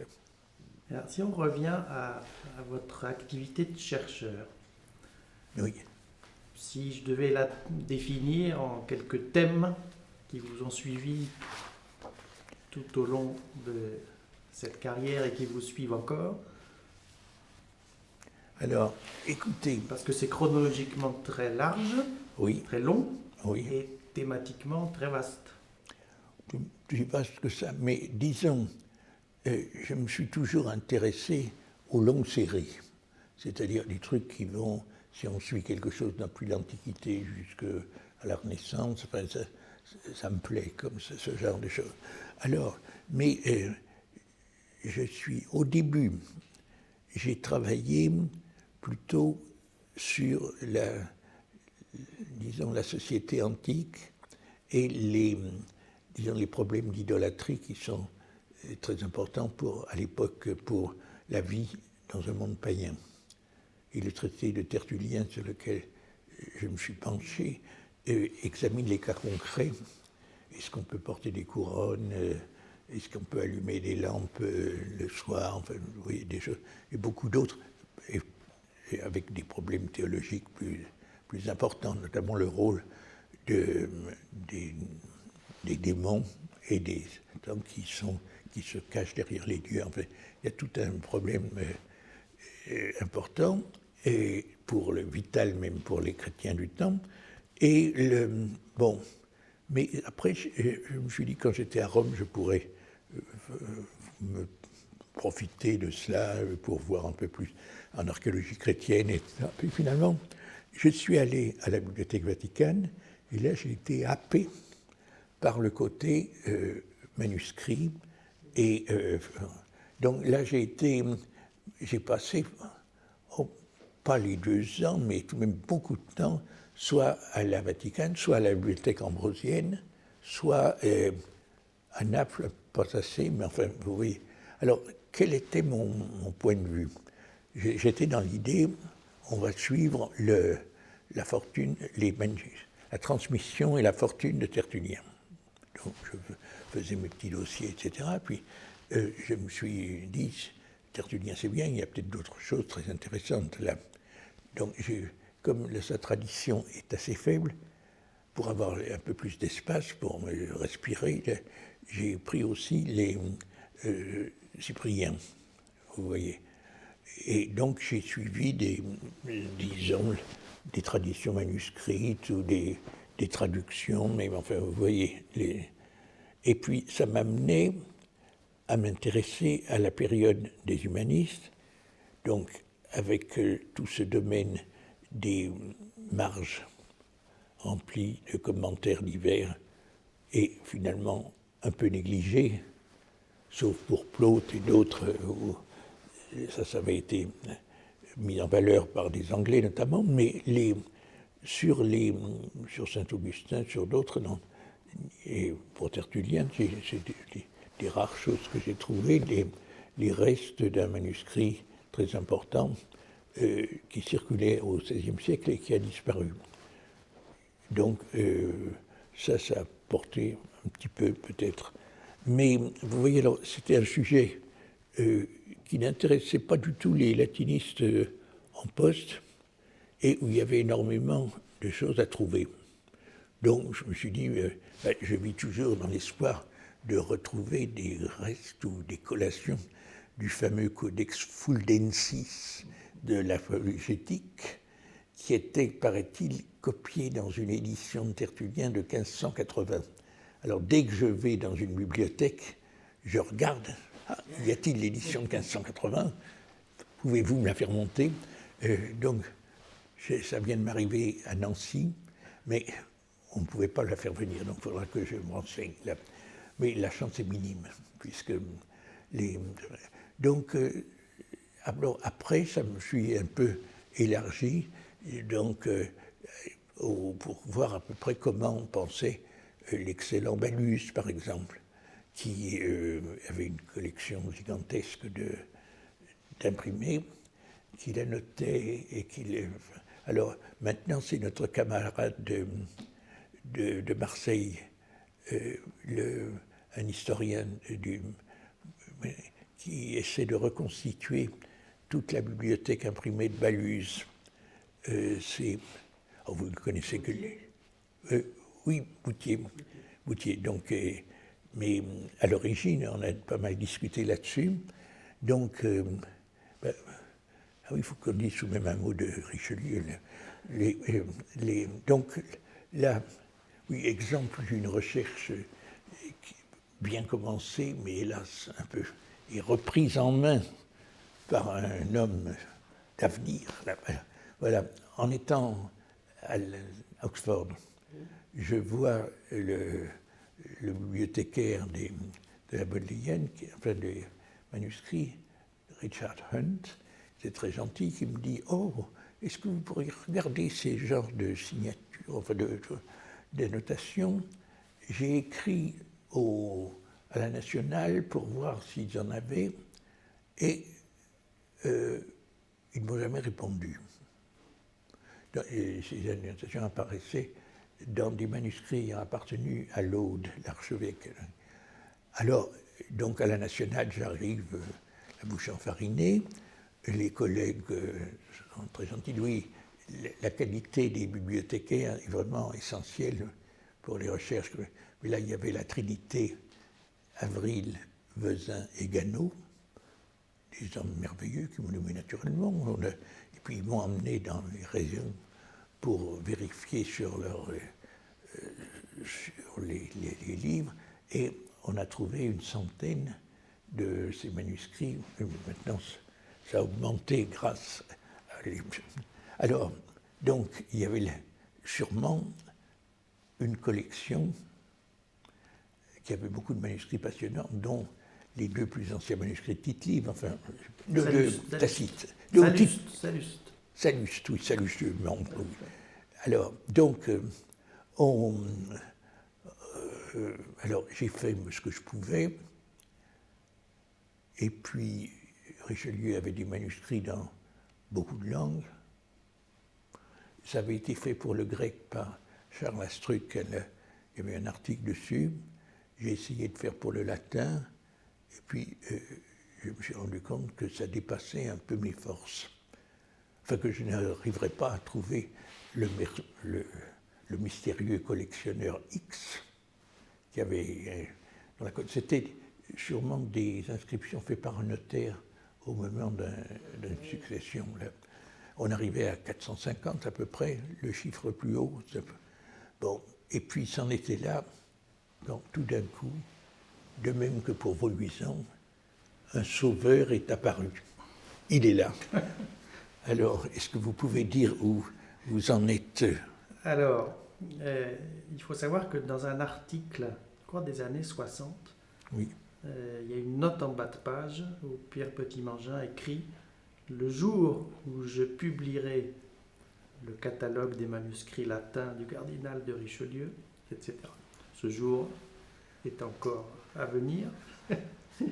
Mais donc, le cardinal de Richelieu s'est fourni auprès d'un collectionneur anonyme encore, dont les manuscrits sont dispersés un peu partout en Europe. Et aujourd'hui, sur un total donc de plus de 400, puisque le numéro d'inventaire le plus élevé, je crois, est 435, ce qui n'exclut pas qu'il y en ait d'autres au-dessus, on en a retrouvé 155. Mais on tourne toujours autour du bonhomme sans avoir encore réussi à l'identifier. Donc c'est une de ces recherches au long cours qui est loin d'être finie. Oui, mais vous avez dépouillé tous les manuscrits arabes. Oui, grâce au conservateur de la Bibliothèque nationale, puisque les manuscrits de Richelieu sont pour la plupart à la Bibliothèque nationale, j'ai pu les ouvrir tous. Oui. Non. Ça, Alors, c'est effectivement. Donc ça permet d'avoir une vision globale, on va dire, oui, de la bibliothèque de Richelieu. Mais c'est comme une cathédrale dont il manque tout de même le fait. Voilà. Il n'y a aucun espoir d'identifier. Il y a de l'espoir. Parce qu'il n'est pas du tout nommé. Ou, non, ça serait trop bah simple. oui, enfin, ou indiqué par des indices quelconques, rien du tout. Pour l'instant, toutes les pistes se sont révélées inopérantes. Et Richelieu lui-même ne parle pas. Les papiers personnels de Richelieu ont brûlé. Ah. Hélas. Mais bon, ça viendra, tôt ou tard. Mais ça permet de trouver, même si on n'a pas encore la satisfaction de n'avoir pas planté le drapeau sur l'édifice, ça permet de voir beaucoup de choses, puisque maintenant vous avez lancé l'édition électronique du catalogue. Il y a une édition de l'inventaire après décès de Richelieu qui est en cours. Donc c'est un des nombreux travaux qui est le fruit du travail de Pierre Petit-Mangin. Petit travail, mais magnifique. Mais hélas, là, malheureusement, je me sens un petit peu dépassé par... Donc Tertullien, oui. Cyprien. Oui, moi j'ai noté ça. Qu'est-ce qu'on a vu? Les catalogues des bibliothèques, oui. L'histoire des bibliothèques, sans oublier celle de Saint-Marc de Florence. Oui. Les humanistes, les érudits du XVIIe et du XVIIIe Oui, la siècle. méthode philologique, oui. Et je dois dire que là où j'ai vraiment beaucoup travaillé, c'est à la Bibliothèque Vaticane. Donc, où là, je me trouvais d'avoir une situation assez compliquée, puisque les scriptores sont des gens merveilleux, il faut dire ce qu'il y a, mais parfois ils ont l'éternité devant eux. Bon, alors, avant que j'arrive à Rome, ils se sont décidés à coter un certain nombre de catalogues du XVIe siècle, qui étaient complètement inaccessibles. Et puis, là, par gentillesse, ils m'ont permis de les consulter. Et alors, ce que j'ai essayé de faire, c'est ils ont reconstitué la structure de la Bibliothèque Vaticane, au moins pour le fonds manuscrit, au XVIe siècle, vers 1550, et jusqu'à la transformation lorsqu'on a construit la bibliothèque actuelle. Donc, si vous voulez, la transformation des lieux a amené une transformation de la disposition des livres, la cotation, etc. Et là, j'ai pu tout de même trouver pas mal de choses quand j'étais à l'école de Rome. Et puis, quand ils ont fait leur grande histoire de la Bibliothèque Vaticane, là, si vous me passez ce petit truc-là, vous voyez, j'ai pu aller écrire. L'italien n'est pas de moi, mais c'est fait par un des personnes de la Bibliothèque Vaticane. Et vous voyez, on a pu faire beaucoup de beaux tableaux et voilà, enfin et alors, et maintenant, c'est toujours les opéras interruptables. J'avais travaillé avec votre voisine, Madame Follen, qui habitait non, vous n'étiez pas encore à l'Institut des textes quand elle y était, mais donc une personne très énergique et qui est artiste et qui s'était prise de passion pour le superbe inventaire fait vers 1550 par un scripteur espagnol dénommé Ruano. Alors, elle a fait une transcription, beaucoup d'identification, en s'aidant d'un travail que j'avais fait quand j'étais à l'école de Rome et c'est elle qui a tenu à le publier, etc. Donc, maintenant, il faut que ce soit très soigneusement revu et complété aussi parce que elle, dans son admiration pour son scripteur, vous voyez, n'a pas tenu du tout compte. Vous voyez ici, il y a le scripteur qui a écrit ça, oui. Et puis il y a des tas de petits ajouts. Et, vous voyez, et ça, si vous voulez, ça donne l'histoire de la bibliothèque pendant 50 ans, depuis 1547 jusqu'à la fin. Alors ça ne lui semblait pas assez beau, elle n'a pas fait, mais vous voyez, ça vaudrait le coup de... Alors, on a confié ça, j'ai envoyé ça à monsieur le vice-préfet ou autre, tous les documents de Mme Follen, ce que j'avais pu compléter, etc., en disant, je vous donne ce trésor, faites-en, s'il vous plaît, bon usage, et je n'ai plus de nouvelles, mais vous savez, ils ont tout le temps, mais ils doivent le faire, parce que c'est le catalogue qui manque dans leur série, là, donc ils le feront sûrement. Mais ça dépend de M. Bansredi. Et avez-vous participé à l'entreprise, elle aussi très longue, du catalogage des classiques du Vatican, de manuscrits classiques? Non, pas du tout. Mais en revanche, je l'ai beaucoup utilisé, justement pour écrire sur l'histoire de la bibliothèque, parce que Mme Follen avait tenu à ce que toutes les mentions des manuscrits dans les inventaires connus soient répertoriées dans le catalogue des classiques latins. Alors, donc ça a été une des sources pour mon étude globale des transformations dans la deuxième moitié du XVIe siècle. Mais malheureusement, Mme Follen nous a quittés et je ne sais pas si c'est une priorité des autorités. Mais vous connaissez bien le rythme Vatican, là, oui. Et alors, quittons le Vatican pour aller plus au nord. Vous avez visiblement une relation particulière avec la Suède. Oui. Vous pouvez nous en dire un mot? Oui, mais ça c'était une affaire de Tertullien, parce que quand j'étais ici à l'école, j'avais donc cette édition de l'Idololatria en cours, et les grands philologues qui ont travaillé sur la langue de Tertullien étaient suédois, Löfstedt, Einar, et surtout Gösta Törnell. Alors, moi je suis allé là-bas, mais ils étaient morts. Donc il y en avait encore un qui travaillait, M. Seflund, archéologue. Et puis, M. Courcel connaissait bien le professeur Nurberg, qui lui, à vrai dire, s'occupait plutôt de poésie médiévale. Bon, c'est très bon, c'était pas exactement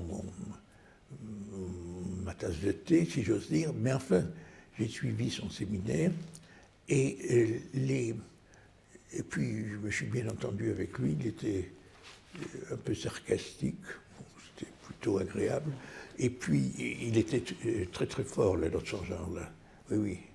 Et alors, donc j'ai suivi son séminaire, et là j'ai vu ce que c'était vraiment le séminaire, très différent de ce qu'on faisait, parce qu'il y avait chaque fois le secrétaire du séminaire qui donnait le compte-rendu de la séance précédente, signé par les gens, et puis etc. Donc vous voyez, et tout était programmé, c'était merveilleux. Ça se passait dans la bibliothèque, donc les livres étaient à portée de la main, et disons, on avait des travaux à faire.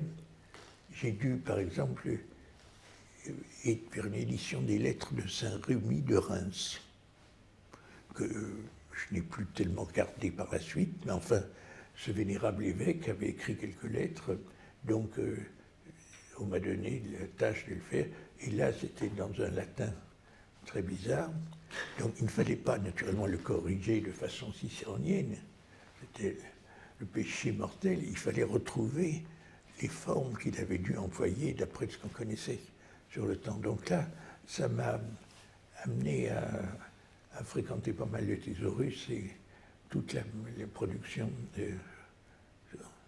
Vous voyez. Et puis en plus, il y avait des gens très sympathiques, donc je suis toujours en relation avec l'un ou l'autre de mes condisciples, qui sont après tout de même maintenant presque 60 ans. Là, donc, mais non, c'est très, très gentil. Mais il faut dire que les études classiques en Suède,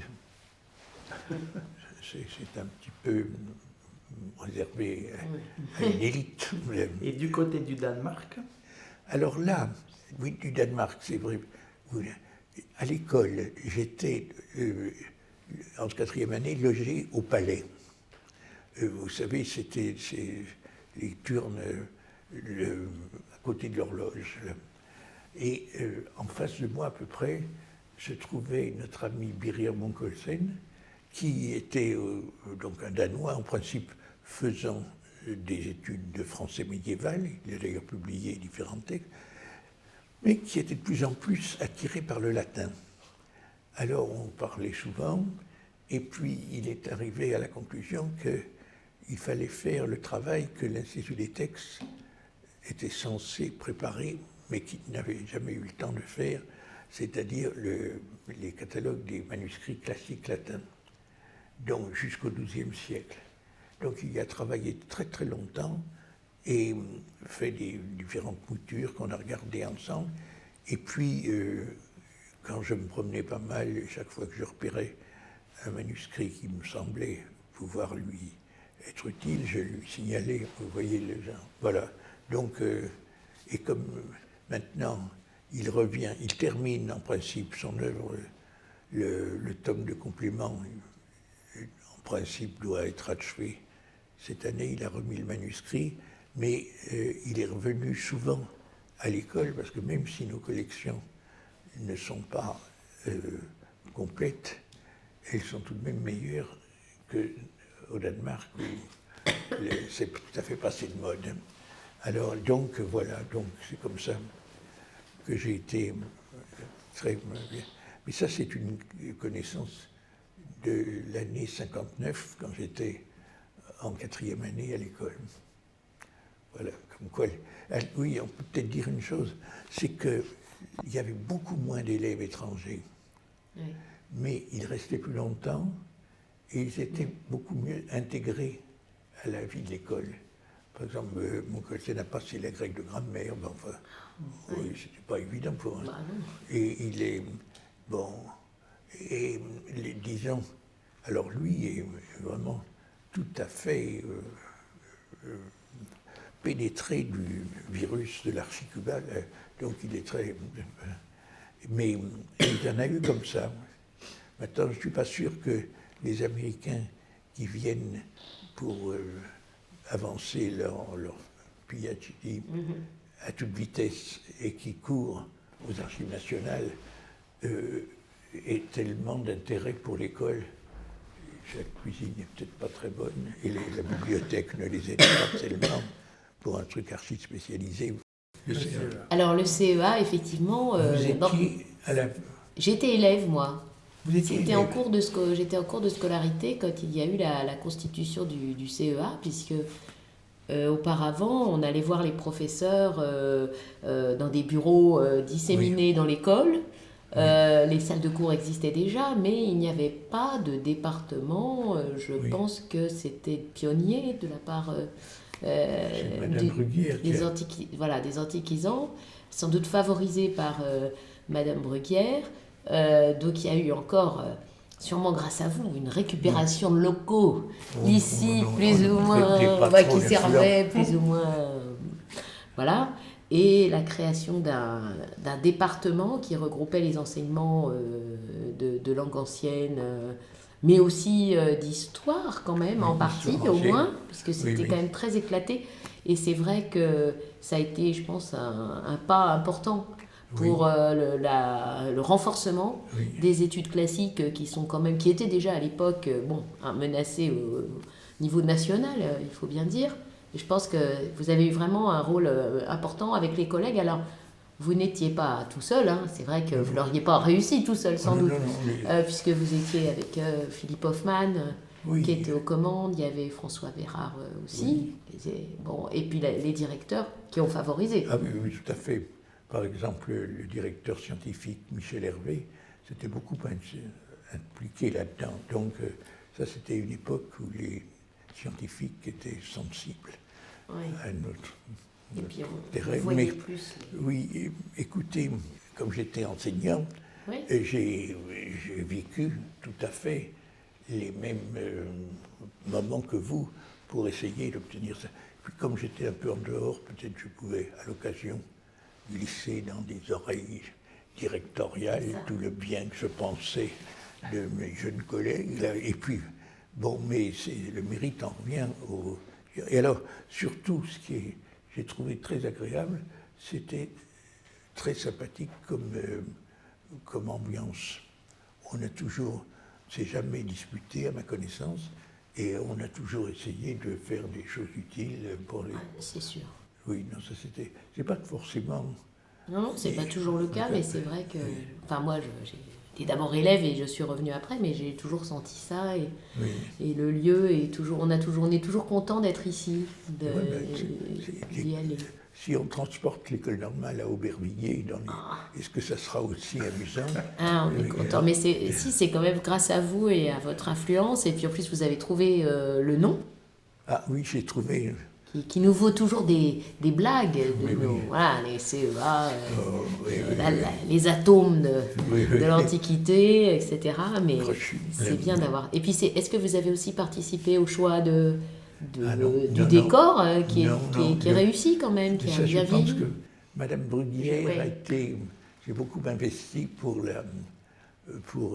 que ce soit fait de façon digne. Et puis, elle a été notamment très contente qu'on ait trouvé un moulage à l'entrée qui est toujours là. Et Puis ça a coïncidé aussi avec les débuts de l'informatique, puisqu'il y avait des ordinateurs, bon, on les a enlevés parce qu'ils ont leur portable, mais pendant longtemps, le couloir a été tout de suite, ça tombait au bon moment. Moi j'ai travaillé, et les autres aussi, dans ce couloir, à écrire des mémoires, il n'y avait pas d'ordinateur personnel portable.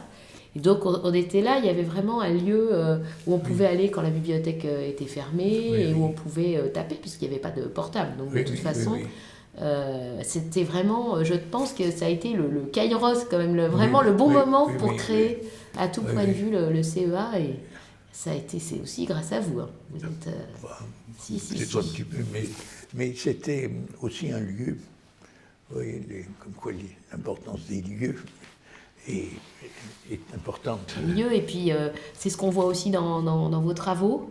C'est un aspect là qu'on peut peut-être ajouter et qui est lié à la création du CEA, c'est qu'il y a énormément de choses qui sont faites en collaboration, dans un travail collectif, de même que vous avez toujours invité beaucoup de gens au séminaire. J'ai vu défiler toute l'élite intellectuelle, au moins européenne et plus. Non, c'est vrai que vous avez toujours invité des savants. Mais oui, et ça c'était une des chances de l'école, c'est-à-dire qu'on avait quelques crédits pour inviter des professeurs, parfois même la possibilité de les loger dans le bâtiment en face, ou enfin de leur faciliter la vie.